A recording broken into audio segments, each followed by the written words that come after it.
हाँ तो चलिए दोस्तों, कल हम समाज का कुछ पार्ट बताए थे, जैसे समाज की परिभाषा बताए थे और समाज का भेद बताए थे और अव्ययभाव और तत्पुरुष के 6 भेद होते हैं उसके बारे में हम बताए थे। और इस वीडियो में हम जो है कर्मधारय और बहुव्रीहि, द्विगु और द्वंद्व, ये 4 समाज के बारे में आप लोगों को बताएंगे। और इस वीडियो को आप लोग शुरू से लेकर अंत तक देखिएगा, तब जो है आप लोग को समझ में आएगा, क्योंकि इस वीडियो से आप लोगों को प्रतियोगी परीक्षाओं में आने वाले जो जितने प्रश्न होते हैं इसमें जो है निहित होंगे, क्योंकि इससे बाहर कुछ भी नहीं है। आप इसे आराम से देखिएगा, क्योंकि जो भी टेट, सीटेट और इस समय लेखपाल की भी वैकेंसी आने वाली है उसमें भी पूछ रहा है, और जो ऑल वन डे एग्जाम है वो जो है इससे बाहर कहीं होगा ही नहीं, कुछ नहीं होगा।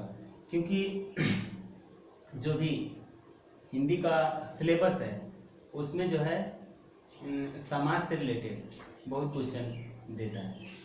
तो आइए चलते हैं, समाज में हम पढ़ते हैं कर्मधारय समास। कर्मधारय समास किसे कहते हैं? कर्मधारय समास।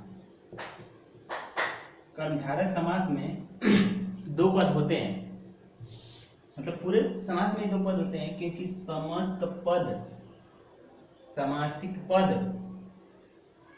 जो होता है उसमें जो है 2 पद होते हैं।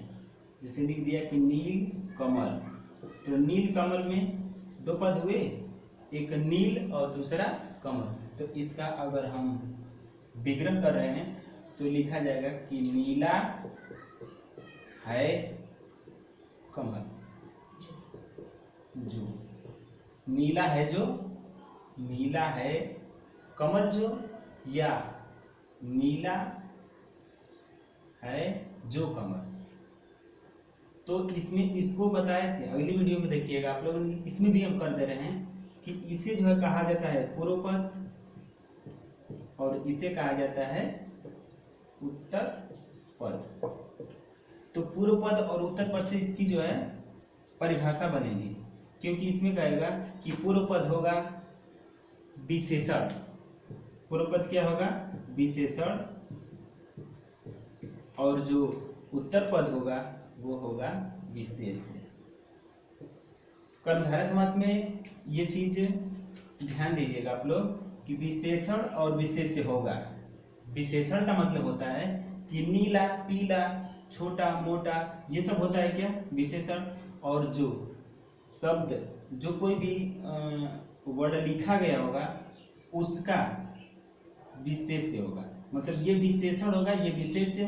जिसकी विशेषता बतलाएगा कोई वो विशेषण होगा, और जिसकी विशेषता बतलाएगा वो क्या होगा? विशेषण होगा। जैसे लिख दिया कि मोटा, छोटा, काला, ये सब क्या है? विशेषण है। ये सब क्या हो गया? विशेषण। और यही पर लिख दिया कि काला घोड़ा, और ये पर लिख दिया मोटा लड़का, ये पर लिख दिया कि छोटा घर, ये सब हो जाएगा विशेष्य। तो आप लोग को विशेषण विशेष्य किसी भी शब्द में अगर विशेषण विशेष्य आ गया तो आप समझिए कि यहाँ पर कौन सा समास स्थित है? कर्मधारय समास। लेकिन तीसरा अर्थ नहीं देना चाहिए, क्योंकि तीसरा अर्थ जब दिया तो वो हो जाएगा बहुव्रीहि समास। तो इसका उदाहरण देखते हैं। इसके उदाहरण में आ जाएगा नील कमल, चंद्र मुखी। इसके बाद आ जाएगा नील कमल, चंद्र मुखी, और इसके बाद आ जाएगा भुज, भुजंग। इसके बाद आ जाएगा नील गाय, और इसके बाद आ जाएगा लाल गुलाब। यहाँ तक आप लोग को क्लियर हुआ। इसके बाद जैसे इसमें नीला, चंद्रमा, भुज, नीला और लाल, ये सब आ जाएगा। मोटी छड़ी। तो इन सब में विशेषण और विशेष्य है, क्योंकि ये वाला पद विशेष है और ये वाला पद विशेषण। किसी भी शब्द की विशेषता बतला रहा है। जैसे नीला है कमल, मुख है चंद्रमा के समान, भुजंग है भुज के समान, और गाय है नीला, और गुलाब है लाल, और छड़ी है मोटी। इसके बाद जहाँ पर भी कोई ऐसा शब्द आ जाए आप लोगों को समझिएगा कि ये है कर्मधारय समास। तो आगे चलते हैं हम लोग।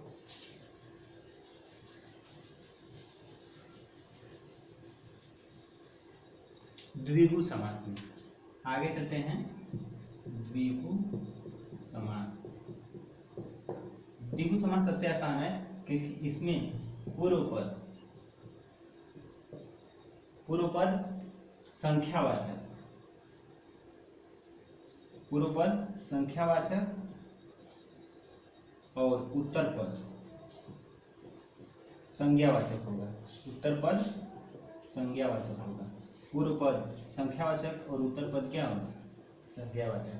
तो इन दोनों से ही द्विगु समास की परिभाषा बनती है कि जिस समास में दोनों पद, एक पूर्व पद संख्यावाचक और दूसरा पद संज्ञावाचक हो, तो यहाँ पर हो जाएगा कौन सा समास? द्विगु समास। तो इसमें जो है हम लिख देंगे इसका उदाहरण में लिखेंगे चौराहा, दो पहर। इसके बाद लिखेंगे खष्ट भुज। इसके बाद आ जाएगा त्रिभुज। इसके बाद आ जाएगा आपको तिरहा। ये सब चीज जो है आपको, जो पहला वाला पद है ये दिखा रहा है संख्या को, और जो दूसरा वाला पद है ये दिखा रहा है संज्ञा। तो पहला वाला पद जब संख्यावाचक हो जाएगा और दूसरा पद संख्यावाचक हो जाएगा, संज्ञावाचक हो जाएगा, तो यहाँ पर कौन सा समास हो जाएगा? द्विगु समास। लेकिन तीसरा अर्थ नहीं देना चाहिए।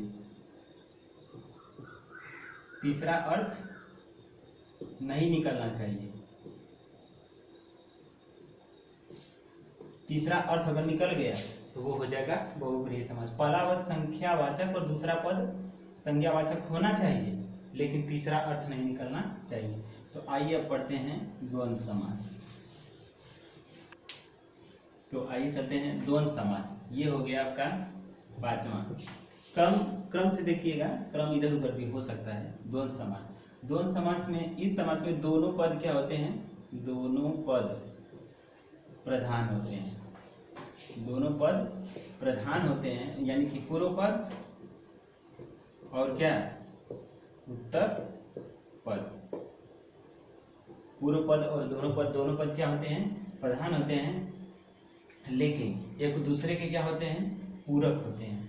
दोनों एक दूसरे के क्या होते हैं? पूरक होते हैं। और इसमें ये चिन्ह होता है, इसका नाम है योजक। इस चिन्ह का क्या नाम है? योजक। और ये एक दूसरे के पूरक होते हैं, मतलब कि एक के बिना दूसरे का कोई अस्तित्व नहीं है। मतलब यहाँ पर इसका उदाहरण हो जाएगा। उदाहरण में लिखेंगे माता पिता, धरती आकाश, भाई बहन, सुख दुख, लाभ हानि, धनी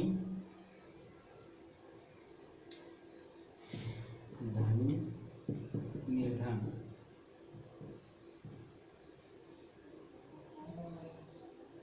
ये सब मतलब एक दूसरे के क्या होना चाहिए? पूरक होना चाहिए, और एक के बिना दूसरे का कोई अस्तित्व नहीं है। जैसे हो गया लड़का लड़की, ये बीच में योजक चिन्ह होना चाहिए। ये हो जाएगा कौन सा समास? द्वंद्व समास। इसके बाद आइए हम पढ़ते हैं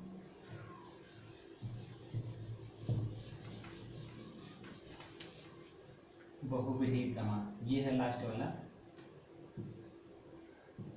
बहुव्रीहि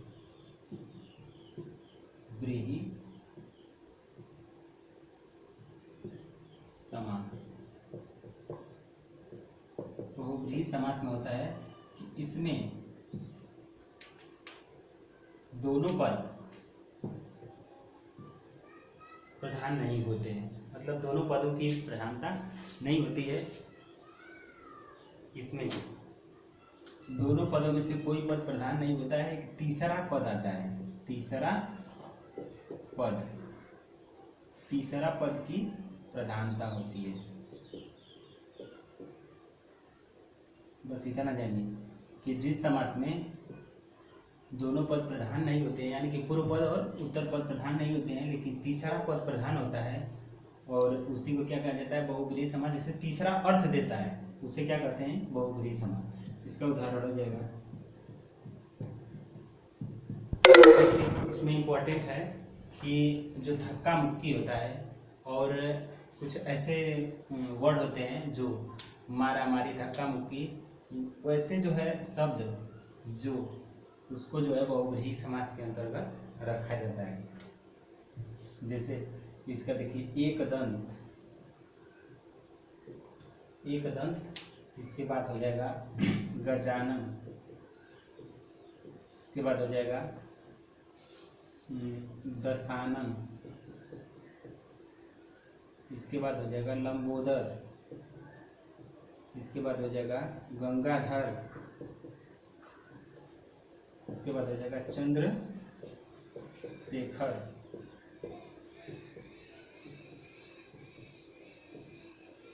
ये सब चीज एक दंत का मतलब एक दांत वाला, गजानन का मतलब जिसका मुख हाथी के समान हो, दशानन का मतलब जिसके 10 मुख हो, लंबोदर का मतलब जिसका लंबा उदर हो।